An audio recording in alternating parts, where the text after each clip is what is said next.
The first reading is from the book of Exodus. The angel of God, who was going before the Israelite army, moved and went behind them, and the pillar of cloud moved from in front of them and took its place behind them.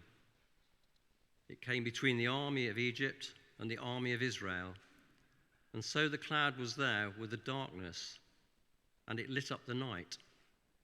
One did not come near the other all night. Then Moses stretched out his hand over the sea. The Lord drove the sea back by a strong east wind all night and turned the sea into dry land, and the waters were divided.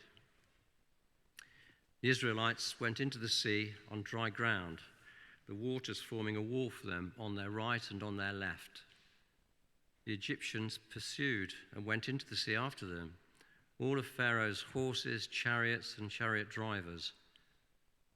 At the morning watch, the Lord, in the pillar of fire and cloud, looked down upon the Egyptian army and threw the Egyptian army into panic. He clogged their chariot wheels so that they turned with difficulty.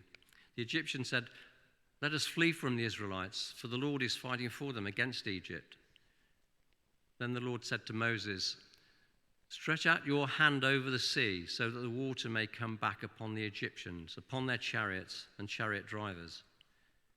So Moses stretched out his hand over the sea, and at dawn the sea returned to its normal depth as the Egyptians fled before it.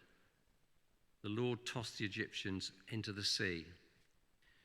The waters returned and covered the chariots and the chariot drivers, the entire army of Pharaoh that had followed them into the sea. Not one of them remained. But the Israelites walked on dry ground through the sea, the waters forming a wall for them on their right and on their left. Thus the Lord saved Israel that day from the Egyptians, and Israel saw the Egyptians dead on the seashore. Israel saw the great work that the Lord did against the Egyptians, so the people feared the Lord and believed in the Lord and in his servant Moses. This is the word of the Lord.